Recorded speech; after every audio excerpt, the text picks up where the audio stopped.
2025 సంవత్సరం ముగియబోతుంది. నూతన ఏడాది రాబోతుంది. 2026కు వెల్కమ్ చెప్పేందుకు అంతా రెడీ అవుతున్నారు. 2025 ఏడాది కొన్ని చేదు జ్ఞాపకాలను మిగిల్చింది. అనేక కుటుంబాల్లో తీరని శోకం నింపింది. ఈ ఏడాదిలో పలు పెను విషాదాలు చోటు చేసుకున్నాయి. తొక్కిసలాటలు, పేలుళ్ల ఘటనల్లో అమాయకుల ప్రాణాలు పోయాయి.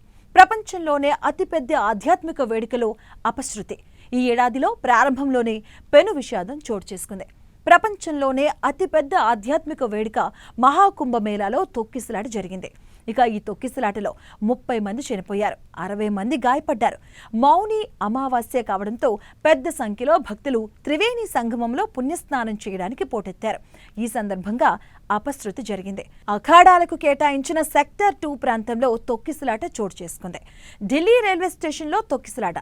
ఫిబ్రవరి 15న ఢిల్లీ రైల్వే స్టేషన్లో తొక్కిసలాట జరిగింది. ఈ దుర్ఘటనలో 18 మంది చనిపోయారు, 12 మంది గాయపడ్డారు. మృతుల్లో మహిళలు, చిన్నారులు ఉన్నారు. ఢిల్లీ రైల్వే స్టేషన్ నుంచి ప్రయాగ్రాజ్కు వెళ్లేందుకు భారీగా భక్తులు పోటెత్తడంతో ఈ తొక్కిసలాట జరిగినట్లుగా రైల్వే శాఖ అధికారులు తెలిపారు. ప్రాణం తీసిన అభిమానం. క్రికెట్ మీద ఉండే అభిమానం ప్రాణాలు తీసిందే. అమాయకులను బలి తీసుకుంది. అనేక కుటుంబాల్లో తీరని విషాదాన్ని నింపింది. జూన్ 4వ తేదీ బెంగళూరులోని చిన్నస్వామి స్టేడియం వద్ద తొక్కిసలాట ఘటన జరిగింది. రాయల్ ఛాలెంజర్స్ బెంగళూరు ఆర్సీబీ జట్టు ఐపీఎల్ ట్రోఫీని గెలిచిన తర్వాత విజయోత్సవ వేడుకల కోసం చిన్నస్వామి స్టేడియంకు వచ్చిన సందర్భంలో ఈ దుర్ఘటన జరిగింది. ఈ తొక్కిసలాటలో 11 మంది మరణించారు, 47 మంది గాయపడ్డారు. తమ అభిమాన క్రికెటర్స్ ను చూసేందుకు జనం పెద్ద సంఖ్యలో తరలివచ్చారు. ఉచిత పాసులు, అధిక జన సమూహం, సరైన నిర్వహణ లేకపోవడం తొక్కిసలాటకు కారణాలు. ఇక ఈ ఏడాదిలో జరిగిన మరో తొక్కిసలాట ఘటన కరూరులో జరిగినటువంటిది. అభిమానం పెను విషాదాన్ని నింపింది. తమ అభిమాన నటుడిని చూసేందుకు తరలి రావడం వారి పాలిట మృత్యువైంది.